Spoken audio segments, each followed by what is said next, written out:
Salut à tous, on se retrouve pour un avant-match spécial Clermont-Ferrand AS Monaco, un petit peu au dernier moment. J'avoue que j'avais pas prévu de faire ce live aujourd'hui.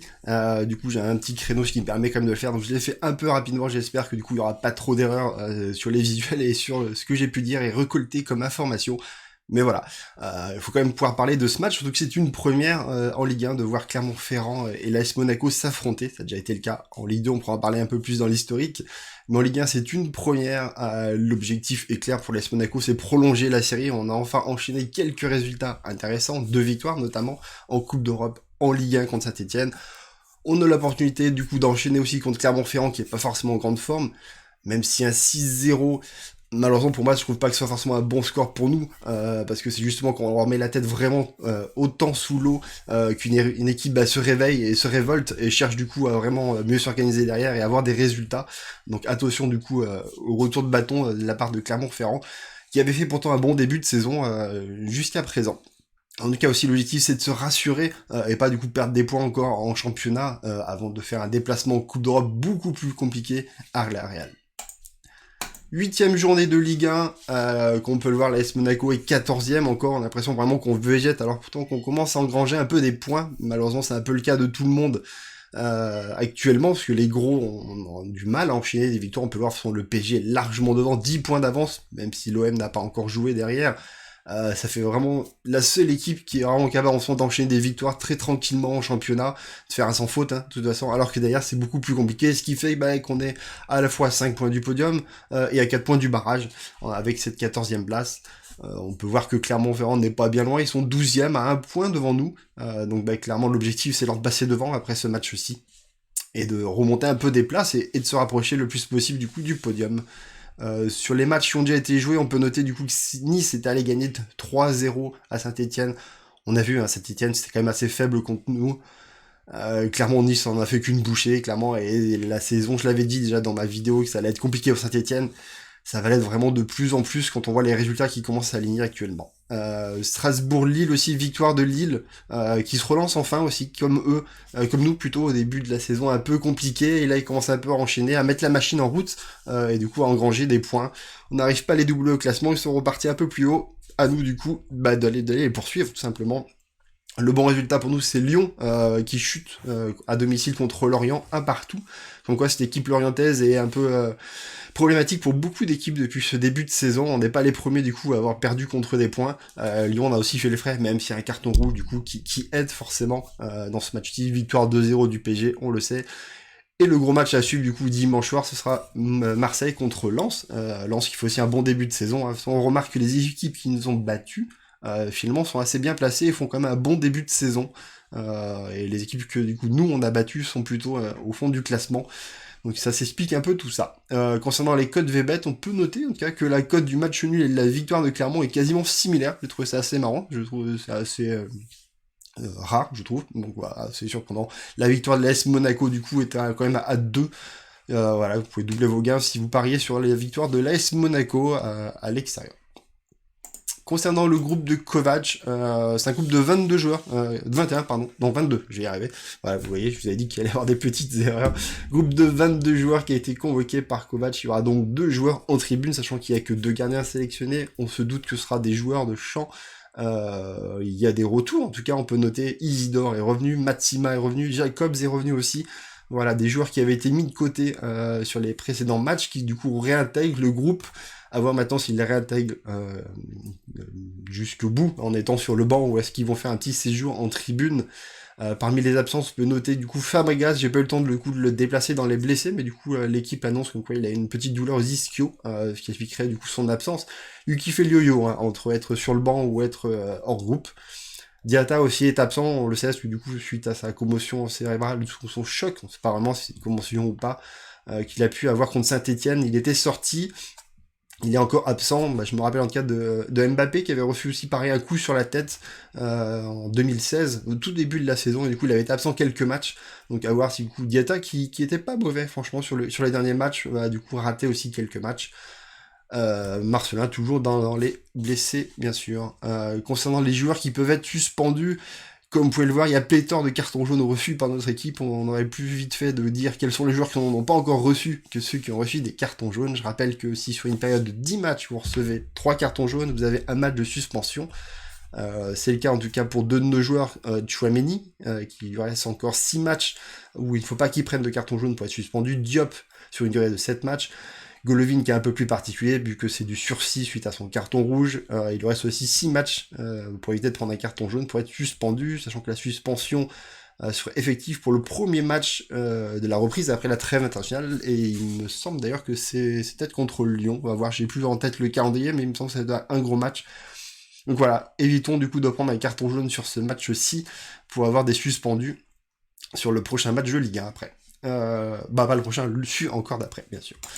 L'adversaire concernant son mercato, Clermont-Ferrand, c'est une équipe de Ligue 2 avec un petit budget, petit moyen, qui monte en Ligue 1 après une très belle saison. Forcément, c'est un effectif qui change peu, qui reste quand même sur les mêmes bases, que c'est ce qu'il faut pour façon un club qui monte de Ligue 2, profiter de sa dynamique. Peu de départ, peu d'arrivées, de toute façon il n'y a pas de moyens, donc on peut le voir, il n'y a aucun transfert payant dans l'histoire.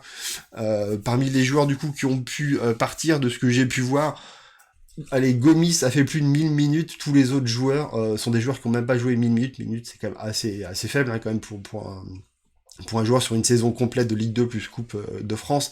Donc voilà, pas vraiment de joueurs très très importants qui ont pu partir de l'effectif de Clermont-Ferrand. Côté arrivée, pas de transfert payant, mais des belles arrivées quand même. Rachani, l'ailier du coup qui est arrivé, a déjà quand même participé à 7 matchs, et on pourra le voir, a fait quand même de belles performances, en inscrivant pas mal de buts. Samed, le milieu défensif, a fait aussi 6 matchs déjà, et Mendy plutôt en tant que remplaçant 7 matchs. Voilà, c'est vraiment les joueurs qui ont intégré plutôt le groupe pro et surtout les titulaires, et du coup on va pouvoir retrouver sur les prochains matchs.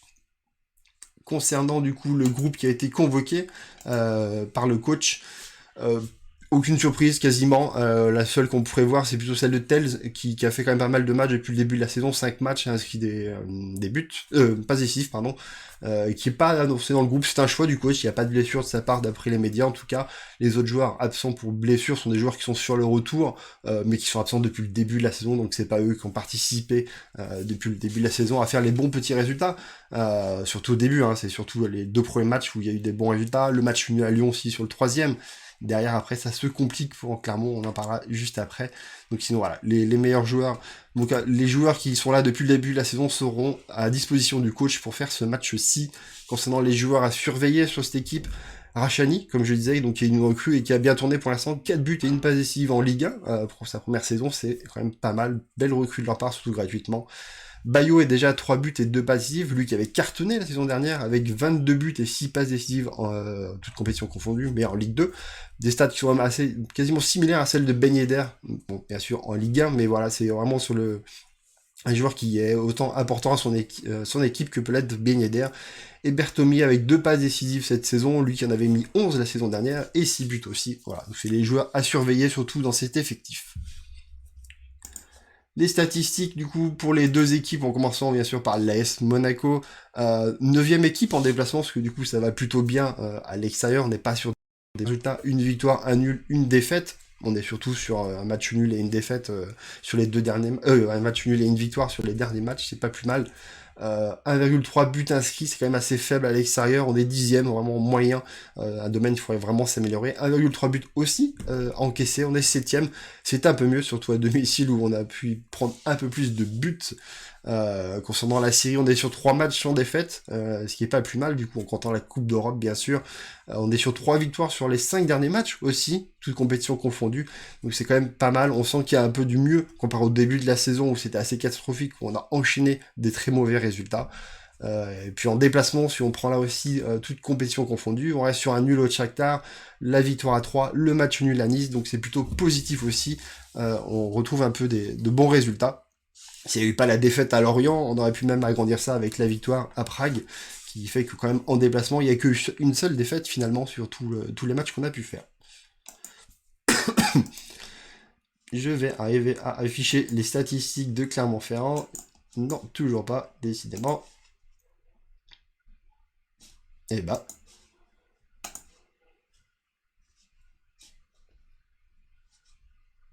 Je vous l'ai dit, il y aurait des petits couacs, je vais y arriver finalement. Allez, Voilà, c'est bon, désolé, mon PC a un peu du mal de bon matin. Clermont-Ferrand 12e équipe à domicile avec une victoire et deux nuls. Voilà, des points quand même perdus à domicile, surtout sur les derniers matchs. Hein. La victoire, elle est sur le tout début de saison. 1,7 buts inscrits à domicile, quand même 9e attaque. À noter quand même que leur très gros point fort, c'est les coups francs. À faire attention, parce que c'est pas forcément notre point fort à nous. Il y a 5 buts inscrits sur coup de pied arrêté, 4 sur corner, 1 sur coup de pied arrêté. Vraiment un domaine où ils sont assez forts, donc à nous d'être très très vigilants là-dessus, parce que c'est clairement le type de but qu'on peut encaisser sur un match où on est solide défensivement et on peut craquer sur des coups de pied arrêtés, comme ça a été assez le cas depuis le début de la saison. Un but en moyenne encaissé sur le début de la saison en 3 matchs, qui a fait seulement 3 buts sur les 3 matchs forcément. C'est vraiment pas mal. C'est les classes 3e de Ligue 1 sur le classement des défenses à domicile, ce qui est plutôt pas mal. Comme je disais, je me répète un petit peu, mais c'est quand même 16 buts encaissés sur les 5 derniers matchs. Donc même si on enlève le 6-0 contre Rennes, ça reste quand même 10 buts en 4 matchs avant. Ça fait beaucoup de buts encaissés en ce moment par leur défense. À nous d'en profiter et de pouvoir du coup enchaîner.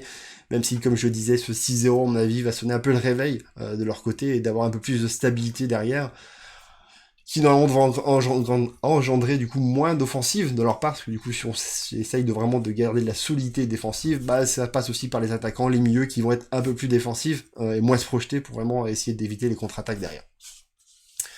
À noter du coup aussi que défensivement, si on regarde les matchs contre les grosses équipes, 3 buts encaissés contre Lyon, 4 contre le PSG, 6 contre Rennes, apuré quand il y a en face des attaques qui sont assez fortes, il y a moyen quand même d'arriver à leur passer pas mal de buts, donc à nous d'en profiter aussi si on arrive à aligner une belle attaque en plus, comme les Nederland, ce qui serait quand même pas mal. Les statistiques générales entre les deux équipes, et cette fois-ci, ça bug pas, ça transite facilement, c'est pas plus mal. Au nombre de frappes, du coup, ils sont 4e quand même, c'est une équipe qui frappe beaucoup offensivement, là où l'AS Monaco est 16e en Ligue 1. Je précise que du coup, les stats sont un peu gonflés par la Coupe d'Europe, où on a pu quand même largement tirer contre le Shakhtar et même contre Graz. Au nombre de frappes concédées, par contre, c'est là notre point fort, on reste premier en Ligue 1 encore sur ce domaine-ci. En Europe aussi, on n'est pas très mal. Sachant que Clermont-Ferrand est 15e. Et là, c'est quand même largement plus d'opportunités. Du coup, 12 frappes contre 7, c'est quand même un gros écart. À nous d'en profiter là aussi. Au niveau de la possession, si Monaco est 2e, ça y est, je l'avais annoncé sur la vidéo d'avant, comme quoi le PSG allait nous passer devant sur ce domaine-ci. Parce que bon, on avait quand même eu plus de 70% sur le début de la saison. On n'allait pas rencontrer que des équipes qui allaient faire des blocs bas. Le PSG a passé devant, on est 2e, et derrière nous, c'est Clermont qui est 3e aussi, donc c'est une équipe aussi qui joue avec la possession. Alors attention, les statistiques, là, c'est de toute compétition confondue pour l'AS Monaco, là où Clermont-Ferrand, c'est que la Ligue 1, ce qui pourrait expliquer le petit écart aussi, qui est un peu différent. Au niveau de nombre d'arrêts, Demas, c'est le 16e gardien sur les 21 gardiens qui ont le plus eu de temps de jeu, c'est 61% d'arrêts. Bon début de saison, hein, s'il est à plus de 80% sur les premiers matchs de la saison, derrière c'est plus compliqué, il tire à peine à 40% sur les derniers matchs, forcément c'est quasiment chaque frappe finie en but. À nous aussi là aussi d'essayer d'optimiser ça et de profiter du coup de ce point faible que peut avoir Clermont-Ferrand en ce moment. Côté monégasque, je l'avais dit la dernière fois aussi, que Jardim allait avoir un manque de temps de jeu et sortir du classement, le gardien lillois, forcément qui n'est plus titulaire, et laisser Noble du coup, qui était avant-dernier, c'est le cas maintenant. Forcément, après le match de Saint-Etienne, il est repassé à 50% d'arrêt malheureusement, et du coup, il est toujours dernier de ce classement maintenant. L'historique entre les deux équipes, petite entorse à ce que je peux présenter habituellement. Normalement, je fais voir que l'historique depuis 2013, depuis la montée en Ligue 1, uniquement en parlant de la Ligue 1. Bon, Clermont-Ferrand, on les a rencontrés juste avant les saisons qu'on était en Ligue 2. Sinon, il n'y a aucune historique entre ces deux clubs en Ligue 1, forcément. Donc c'était un peu tristoun de faire voir des tableaux vides. Donc du coup, j'ai intégré les deux matchs de Ligue 2, les 4, du coup, les 2 saisons de Ligue 2. La saison de la montée, c'est très performant, un 4-0 à domicile, une victoire 1-0 très difficile en déplacement avec un très beau but de Touré. Vous pouvez le trouver en ce moment sur Twitter, il tourne un petit peu, c'est un magnifique contrôle et frappe enchaînées derrière.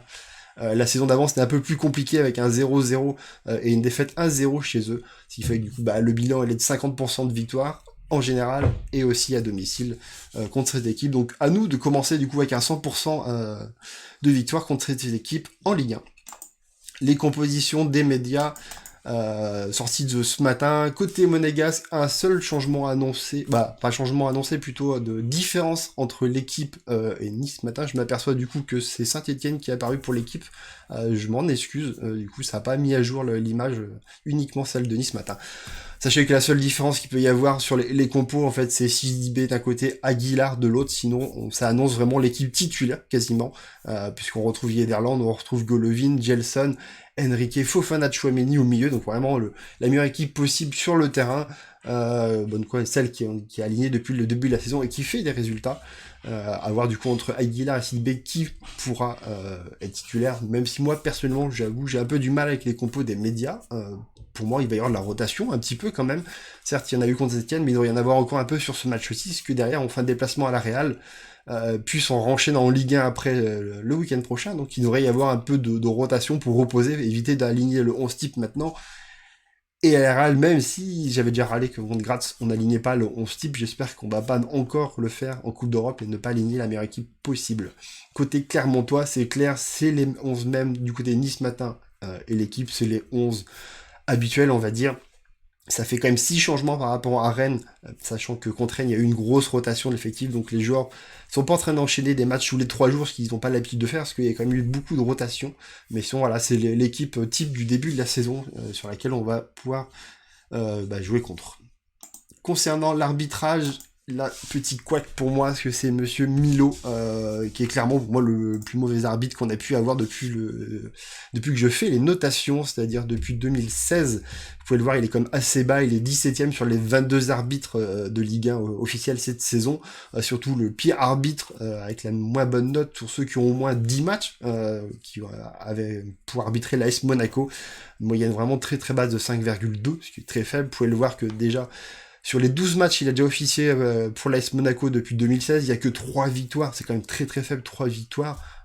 Beaucoup aussi de mauvais matchs, il n'y a que 3 bons matchs, avec le petit signal vert, c'est-à-dire qu'il y a eu plus que 6 de moyenne de la part des médias et des supporters.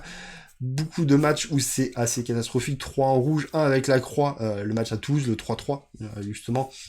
Donc voilà, c'est pas forcément pour moi une bonne nouvelle, et surtout un arbitre qui donne beaucoup de cartons jaunes, il est largement au-dessus de la moyenne des arbitres de Ligue 1, d'habitude quand il nous arbitre. Donc attention, parce qu'on a surtout des joueurs qui ne doivent pas recevoir de cartons jaunes pour être suspendus. Les pronos ASM, j'avoue que là je me suis arraché les cheveux, parce qu'il y a beaucoup de choses que je maîtrise pas, notamment déjà sur le 11 titulaire. Le score aussi, c'est assez compliqué sur ce match. Est-ce que Clermont est vraiment en train de prendre l'eau et va vraiment avoir du mal contre les équipes du haut de classement, et va encore se prendre encore un 3-4 buts, sachant que les médias nous annoncent qu'on va vraiment jouer avec les meilleurs attaquants possibles. Moi je pars sur le principe qu'ils vont vraiment vouloir fermer boutique derrière, peut-être moins être dangereux offensivement, mais essayer quand même de se rassurer derrière, ne pas prendre trop de buts. Ils savent qu'ils sont contre une très grosse équipe et une bonne attaque, qui est en difficulté depuis le début de la saison quand même. Mais voilà, c'est pour ça que je ne mets que 2 buts pour l'AS Monaco. Je pense qu'on doit les gagner contre Clermont-Ferrand, parce que c'est une équipe quand même qui va jouer pour lutter contre la relégation au milieu de classement. Ils sont pas forcément en forme en ce moment, alors que nous, justement c'est l'inverse, on est en train de revenir en forme, donc à nous d'aller en profiter. Pas de clean sheet, parce que Clermont-Ferrand reste une équipe quand même qui met des buts, qui a des bons attaquants, qui en plus reviennent, qui ont été mis au repos, qui vont être de nouveau là. J'ai pas forcément très confiance en notre défense et notre gardien en ce moment. Donc voilà, je ne pars pas forcément sur un clean sheet, je pense qu'ils peuvent inscrire un but concernant le 11 titulaire. Bon, Nobles forcément, même si on est beaucoup à commencer à penser que ce serait bien d'essayer autre chose. Les discours du coach et des autres joueurs laissent clairement penser que pour l'instant il n'y aura pas de changement de ce côté-ci. En défense centrale, c'est là où je joue un petit joker. Je pense que Pavlovic va être titulaire. Je pense que Badiachil va être mis au repos pour avoir enchaîné déjà 2 matchs, pour avoir fait une belle boulette contre Saint-Etienne aussi, pour être disponible du coup contre la Real. Et c'est pour ça du coup Pavlovic qui a pas joué depuis le match contre Graz, je le vois bien être titulaire sur un match où on a un adversaire un peu plus faible. Donc voilà, c'est un peu mon pari qui coûte un peu cher, parce que du coup vu que c'est aussi le joueur que je dis qui aura le plus de temps de jeu parmi les 5 joueurs proposés, ça peut me coûter 2 points ce choix-ci, mais en tout cas voilà, c'est celui que je fais. Retour de Maripane qui avait seulement une petite gêne aux ischios, qui avait été mis au repos. Je pense que finalement il devrait reprendre sa place de titulaire. Je fais le choix de Aguilar ou de Sidibé, vu que Sidibé a enchaîné 2 matchs en revenant de blessure. Je pense qu'à un moment donné il faut faire une petite rotation sur ce poste-ci, et donc ce sera Aguilar qui serait titulaire. Je ne vois pas Jacobs titulaire pour l'instant, il était hors groupe 2 matchs de suite, le remettre titulaire. Après pourquoi pas, on peut s'y attendre. Je préfère miser sur Enrique Le milieu de terrain, j'aurais voulu mettre quelqu'un d'autre à la place de Fofana, mais il est en conférence de presse. Donc bon, c'est toujours bizarre de se dire que le joueur en conférence de presse n'est pas titulaire. Donc je vais repartir sur Chouameni, Fofana au milieu de terrain, même si c'est ce qui devrait jouer normalement contre la Real. Retour de Gelson et de Golovin titulaire, là c'est de la rotation, parce qu'ils n'ont pas joué le match précédent. Et devant Yederland, parce que j'ai du mal du coup à voir Voland encore sur le banc, encore un match, ou Ben Yedder non plus, même si Boadou n'a pas fait forcément un grand match, ou Amal Isidore aussi reprend une place de titulaire, mais c'est tout à fait possible qu'il y ait de la rotation sur ces postes-là. Je préfère miser sur ce qui est sûr. Est-ce que l'AS Monaco va recevoir le plus de cartons? C'est vrai que je ne l'ai pas évoqué quand on a vu les statistiques des deux équipes. Le nombre de fautes de Clermont-Ferrand est ridicule. C'est l'équipe qui fait le moins de fautes et très très largement. C'est l'équipe qui a pris le moins de cartons jaunes en Ligue 1 et très largement. Ils sont premiers, ils en ont pris 8 depuis le début de la saison. Monaco est 12e avec 14 cartons jaunes.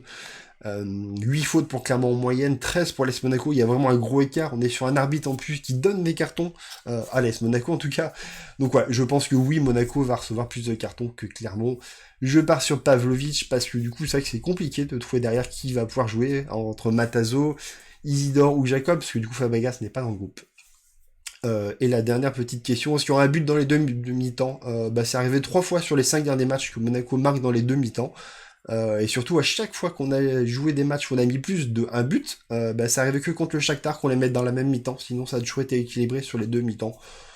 Donc on va partir sur un 2 parce que je pense qu'on pourra mettre 2 buts, voire plus sur ce match. Voilà, c'était ma présentation sur ce match. Désolé pour le petit couac sur l'équipe et sur la transition qui voulait pas passer pour les stades de Clermont-Ferrand. Très heureux d'avoir pu faire ce petit live du coup un peu au dernier moment, ça fait plaisir parce que du coup on est quasiment 16-17 qui ont été présents sur le live, c'est toujours cool de voir un peu du monde comme ça le matin. Merci aussi à ceux qui regardent cette vidéo sur YouTube, merci pour ceux qui follow, merci, qui s'abonnent plutôt, qui mettent des petits pouces bleus, ça fait toujours plaisir. Merci à vous en tout cas de voir toujours autant de vues autour de mes vidéos et de témoignages, de commentaires, ça fait vraiment plaisir, merci à vous, ça pousse à continuer comme je le dis toujours. Voilà, je vais continuer 10 minutes, un quart d'heure après avec Twitch pour discuter du coup avec le chat, pour échanger un peu sur ce match, ce que vous en pensez un peu sur la Real aussi, mais en tout cas voilà, c'est fini sur YouTube, à très très bientôt, ciao.